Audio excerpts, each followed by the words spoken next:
नाजरीन आदाब, मैं हूँ सदर आलम गौहर।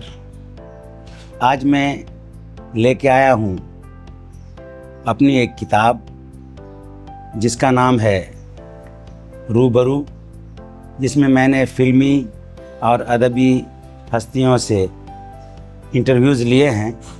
ये किताब है रूबरू, जो आप देख सकते हैं। ये इसका फ्रंट कवर है और ये बैक कवर है। असल में जब मैंने ये इंटरव्यूज़ लिए थे तो मेरी खुशकिस्मती कि मैं ख़य्याम साहब से उनके घर पर मिला था, उनसे गुफ्तगू की थी और उनके इंटरव्यूज़ उस वक्त में उर्दू दुनिया में शाये हुए थे।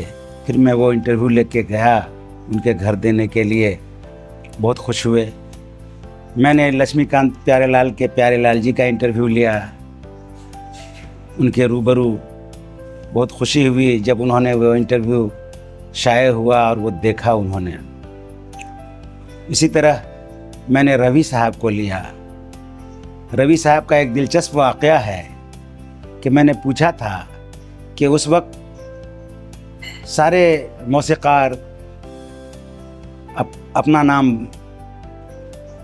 बड़ा बड़ा रखते थे और सारे मौसीक़ारों के नाम उस वक्त बड़े होते थे, जैसे सचिन देव बर्मन, हेमंत कुमार मुखर्जी और उसी तरीके से लक्ष्मीकांत प्यारेलाल, कल्याण जी, आनंद जी। लेकिन आपका नाम एकदम छोटा रवि है। ये इतना छोटा नाम क्यों आपने रखा? तो रवि साहब ने मुझे एक दिलचस्प बात बताई थी कि असल में मेरा नाम बहुत बड़ा था। इतना बड़ा था कि जब फिल्म रिलीज़ हुई तो स्क्रीन पर पर्दे से बाहर मेरा नाम जा रहा था। मेरा पूरा नाम पंडित रवि शंकर शर्मा है। तो जब मेरा नाम पर्दे से बाहर जा रहा था, उस वक्त टाइटल में लास्ट में शर्मा को काट दिया गया, तब रह गया रविशंकर। और इधर पंडित को काट दिया गया, उधर शर्मा को काट दिया गया, तब रह गया रविशंकर। लेकिन मैं नागन में हेमंत कुमार का असिस्टेंट था। हेमंत कुमार के असिस्टेंट होने की वजह से ये फिल्म जब चली और नागिन का वो तन डोले मेरा मन डोले, जिसमें मेरे ज़रिए उस गीत में हारमोनियम से बीन की आवाज़ निकाली गई थी, तो मेरा नाम जब पर्दे पर आया तो उस्ताद रविशंकर जी, बहुत बड़े मौसीकी के उस्ताद, उनको लोगों ने फ़ोन करना शुरू किया कि रविशंकर जी, आप तो ख़ुद म्यूज़िक डायरेक्टर हैं, लेकिन हेमंत कुमार जी के असिस्टेंट कब से बन गए? कब से उनके साथ आपने काम करना शुरू किया, उनको असिस्ट करना शुरू किया? बहुत सारे फ़ोन गए तो रविशंकर जी ने मुझे फ़ोन किया कि सुबह से मुझे फ़ोन आ रहे हैं कि फिल्म नागिन के में आपने मौसीक़ार हेमंत कुमार मुखर्जी के असिस्टेंट बन गए हैं क्या? तो इसलिए मैं सोचता हूँ या तो मैं अपना नाम बदल लूँ या आप अपना नाम बदल लीजिए, ताकि ये गलतफ़हमी दूर हो जाए। इस पर रवि जी ने कहा कि आप क्यों नाम बदलेंगे, आप तो एस्टेब्लिश है, सारी दुनिया में लोग आपको जानते हैं, इसलिए मैं ही अपना नाम बदल लेता हूँ। तो पंडित रवि शंकर शर्मा से पंडित कट गया, शुरू का आखिर का शर्मा तो पहले कट ही गया था, अब शंकर भी काट दिया गया और मेरा नाम सिर्फ रवि रह गया।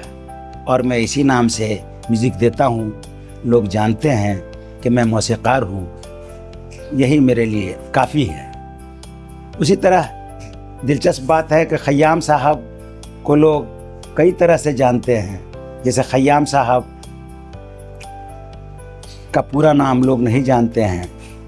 उनका पूरा नाम है सैयद ज़हूर हाशमी ख़य्याम। तो ख़य्याम साहब भी पहले एक पार्टनर के साथ मौसीकी देते थे। इसलिए जब ख़य्याम साहब का इंटरव्यू मैंने लिया और ख़य्याम साहब का इंटरव्यू उर्दू दुनिया में शाये हुआ, तो जब उसके बाद दूसरा शुमार आया तो उसमें किसी ने सवाल किया था कि गौहर साहब मुझे बताएं कि ख़य्याम साहब पहले जिस नाम से 2 नाम थे उसमें, उस नाम से मौसीकी देते थे, शर्मा जी और वर्मा जी, तो इसमें शर्मा जी कौन थे और वर्मा जी कौन थे और वर्मा जी का क्या हुआ या शर्मा जी का क्या हुआ। तो ये सवाल मैं भी पहले नहीं जानता था। तो मैंने जाके जब किताब देने गया, शाये हुआ उर्दू दुनिया में मौसीक़ार ख़य्याम से सदर आलम गौहर की गुफ्तगू, तो ये शुमारा में लेके उनके पास गया और मैंने उनसे पूछा कि मेरे एक क़ारी ने उर्दू दुनिया पढ़ने के बाद, आपका इंटरव्यू पढ़ने के बाद ये लिखा है कि ख़य्याम साहब पहले शर्मा जी वर्मा जी के नाम से देते थे, इसमें शर्मा जी कौन थे, वर्मा जी कौन थे और वर्मा जी का क्या हुआ। तो ये बात मैंने फिर ख़य्याम साहब से भी पूछी, तो उन्होंने कहा कि शर्मा जी तो अक्सर ऐसा होता है कि फ़िल्मी दुनिया में आने के बाद लोग अपना नाम बदल लेते हैं। उसमें कई तरह की बातें हैं, जैसे दिलीप कुमार का असली नाम मोहम्मद यूसुफ है, ये बाद में सब जान गए, लेकिन पहले दिलीप कुमार नहीं नाम था उनका, यूसुफ खान था। तो यूसुफ खान खुद बताते हैं, दिलीप साहब खुद बताते हैं कई जगह कि जब मुझे फिल्मों में चुन लिया गया तो मैंने कहा कि, और यूसुफ खान ज़रा नाम लग रहा था पुराना सा और बहुत मशहूर, इसीलिए उनको कहा गया, 3 नाम दिए गए, 3 नाम में से किसी एक नाम को चुनना था। तो दिलीप कुमार ने अपना नाम, यूसुफ खान ने अपना नाम दिलीप कुमार रखा और उसकी वजह बताई कि मेरे वालिद फिल्मों के बहुत ख़िलाफ़ थे। हम लोगों का घराना मजहबी था और फिल्मों से ताल्लुक़ नहीं होना चाहिए, ऐसा समझा जाता था। फिल्म में अच्छे लोग उस वक्त नहीं जाते थे। इस वजह से मैंने कहा कि मेरा नाम बदल दो, नहीं तो वालिद साहब मुझसे बहुत खफा हो जाएंगे, पता नहीं घर में क्या हो। और इस तरह उनका नाम मोहम्मद यूसुफ खान से दिलीप कुमार हो गया। उसी तरह और भी लोग थे जिनका असली नाम नहीं है, जैसे राजेश खन्ना का असली नाम जतिन खन्ना था, जितेंद्र का कुछ और था। इसी तरीके से सारे लोग अपना अपना नाम बदल के जाते हैं। तो ख़य्याम साहब से जब मैंने ये बात कही तो उन्होंने कहा कि हाँ, शुरू में मैंने दिया था 1-2 फिल्मों में शर्मा जी वर्मा जी के नाम से। वर्मा जी अब पाकिस्तान चले गए, मैं यहाँ रह गया, तो मैं ख़य्याम के नाम से म्यूज़िक देने लगा, मौसीकी देने लगा।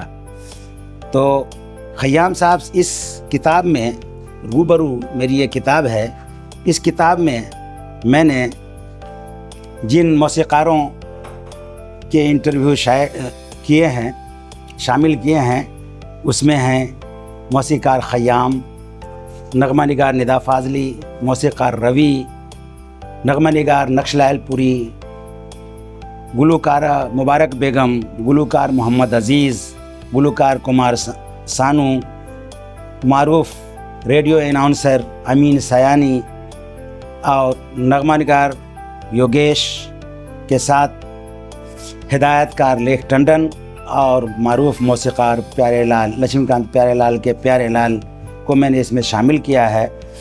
बाकी जो रह गए हैं उसके लिए मैं अपनी दूसरी किताब इंटरव्यू की इंशाअल्लाह ज़रूर लाऊंगा। उसमें वो बाकी फिल्मों से रिलेटेड लोग रहेंगे। फ़िलहाल इसमें 2 अदबी शख्सियतों का मैंने इंटरव्यू लिया है, शामिल किया है। इसमें मारूफ अदीब शमोइल अहमद से एक दिलचस्प गुफ्तगू है। जो बातें उन्होंने मुझसे कही शायद कहीं और नहीं कही हैं और न लिखी हैं। मेरे सवाल भी कुछ जुदागाना थे, अफसानों पे, नावल पे, तनकीद पे और हमअस्र और पहले वाले अफसाना निगारों और अदीबों से ऐसे सवाल पूछे गए जो इससे पहले पूछे नहीं गए थे और उन्होंने इसका बखूबी जवाब दिया। किसी बात पे वो मुझसे मुत्तफ़िक़ पहले नहीं हुए, लेकिन बाद में जब मैंने उनको मिसाल दी तो वो मुत्तफिक भी हुए और मेरी बात को माना भी, जैसे कृष्णचंद्र के मामले में है। वो मेरी इस किताब में आप पढ़ सकते हैं। और मैंने 2 शामिल किए हैं, उसमें 2 अदीब को शामिल किया है। उसमें एक मारूफ शमील अहमद और दूसरे अफसाने निगार एम मुबीन हैं। मौसीक़ार ख़य्याम के बारे में मैं कुछ बताता चलूँ। उनके कुछ मशहूर नग़मे हैं। राज कपूर की फिल्म आई, राज कपूर माला सिन्हा की फिल्म आई थी, फिर सुबह होगी। उस फिल्म का मशहूर नगमा जिसे साहिल लुधियानवी ने लिखा था, इन काली सदियों के सर से जब रात का आंचल ढलकेगा, जब दुख के बादल पिघलेंगे, जब सुख का सागर छलकेगा, जब अंबर झूम के नाचेगा, जब धरती नगमे गाएगी, वो सुबह कभी तो आएगी, वो सुबह कभी तो आएगी। दूसरा उनका मशहूर नगमा फिल्म कभी कभी का है, जो नई जनरेशन तक वो नगमा आ चुका है। कभी कभी मेरे दिल में ख्याल आता है कि जैसे तुझको बनाया गया है मेरे लिए। उनका फिल्म आहिस्ता आहिस्ता का निदा फाजली का लिखा हुआ ये नगमा ज़बान ज़द आम हो गया है और मुहावरे की तरह इस्तेमाल किया जाता है। कभी किसी को मुकम्मल जहां नहीं मिलता, कहीं ज़मीं तो कहीं आसमां नहीं मिलता। उसी तरह फिल्म त्रिशूल का नगमा जो साहिल लुधियानवी ने लिखा था, आपकी महकी हुई जुल्फ़ को कहते हैं घटा, आपकी मद भरी आँखों को कवल कहते हैं। ये यीशुदास की आवाज़ में है। यीशुदास उस वक्त में नए नए आए हुए थे और खूब उभरे हुए गुलकार थे। यीशुदास की आवाज़ ने सारे हिंदी फिल्मों वालों को और फिल्मी दुनिया को बहुत मुतासिर किया था। ख़य्याम साहब ने भी उनको लेकर फिल्म त्रिशूल में ये गाना रखा था। उसके बाद फिल्म नूरी का बहुत मशहूर गाना आ जा रहे ओ मेरे दिलबर आजा, दिल की प्यास बुझाया जा रहे, जानिसार अख्तर साहब का ये नगमा बहुत मशहूर हुआ था अपने वक्त का। फ़ारूक शेख और पूनम ढिल्लन पर फिल्माया गया ये गाना उस वक्त हर नौजवान जोड़े के ज़बान पे था। उसके बाद फिर फिल्म कभी कभी का ही एक नगमा बहुत मशहूर हुआ था। इसके बारे में ख़य्याम साहब ने बताया कि मैं चाहता था कि इस नगमे को फिल्म में शामिल करूं, लेकिन ख़य्याम साहिर साहब चाहते थे कि नहीं, इसको शामिल न किया जाए, क्योंकि उनका कहना था कि ये मेरी अदबी शायरी है, इसको फिल्म में क्यों लेते हो। वो इसके लिए राज़ी नहीं थे। तब मैंने यश चोपड़ा से कहा और यश चोपड़ा के ज़िद करने पर इस फिल्म को इसमें शामिल किया गया। वो मैं पल दो पल का शायर हूँ, पल दो पल मेरी कहानी है, पल दो पल मेरी हस्ती है, पल दो पल मेरी जवानी है, जिसको अमिताभ बच्चन ने पर्दे पर गाया था और कॉलेज का माहौल था। उसी तरह फिल्म रज़िया सुल्तान बहुत ही अच्छी फिल्म थी, बहुत बड़े बजट की फिल्म थी और कहा गया था कि फिल्म मुग़ल आज़म के बाद अगर मुग़ल आज़म का रिकॉर्ड तोड़ेगी तो रज़िया सुल्तान या उसके बराबर ज़रूर रहेगी। लेकिन वक्त और माहौल ने इतना बदल दिया कि रज़िया सुल्तान की इतनी मेहनत भी काम ना आ सकी। इतना पैसा खर्च करने पर भी फिल्म को खातिर ख़्वाह कामयाबी नहीं मिली।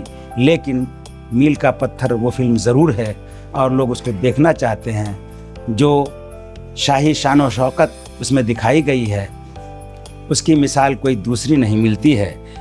उसके का एक नगमा है, प्यास भड़की है सरे शाम से जलता है बदन, इश्क से कह दो कि ले आए कहीं से सावन। ये नगमा बहुत मशहूर हुआ था और हेमा मालिनी पर फिल्माया गया था। उसके बाद तो ख़य्याम साहब की ये सदाबहार और इमोर्टल म्यूज़िक फिल्म उमराव जान का है। उमराव जान की ये गज़ल बहुत मशहूर हुई थी। दिल चीज़ क्या है आप मेरी जान लीजिए, बस एक बार मेरा कहा मान लीजिए। ख़य्याम साहब से मैंने लंबी गुफ्तगू की, उस गुफ्तगू को मैं आपको ज़रूर सुनाऊंगा। अफसोस कि जब मैंने ख़य्याम साहब का इंटरव्यू लिया था उस वक्त इतनी सहूलियात मेरे पास नहीं थी, सिर्फ मैं एक सिनेमा के फोटोग्राफर दोस्त को ले गया था और उसने इन लोगों के साथ मेरी तस्वीरें खींच दी थी, वही काफ़ी था। अब जितनी सहूलियात मुहैया है वो उस वक्त नहीं थी, न मोबाइल था और न शूट करना या इंटरव्यू को शूट करना इतना आसान काम था। ये सिर्फ बड़े बड़े प्रोडक्शन हाउस का काम था और हम लोग तो उतनी सहूलियात रखते नहीं थे। मेरा फिल्मी जर्नलिज्म कागज़ों पे लिखने के तौर पर ही था। अब मैं चाहता हूँ कि इस किताब की जितनी भी चीज़ें हैं, जो इंटरव्यूज़ हैं, उसको मैं सवाल और जवाब के तौर पे मैंने क्या सवाल पूछा और उन हस्तियों ने, फिल्मी हस्तियों ने और अदीबों ने क्या जवाब दिए, उसको मैं आपके सामने आहिस्ता आहिस्ता पेश करूँगा। ये मेरी पहली किस्त है, तारुफ है। इंशाअल्लाह अगली दफ़ा मैं किसी एक हस्ती पर मरकूज़ अपनी बातें रखूँगा। शुक्रिया, फिर मिलते हैं अगले वीडियो में।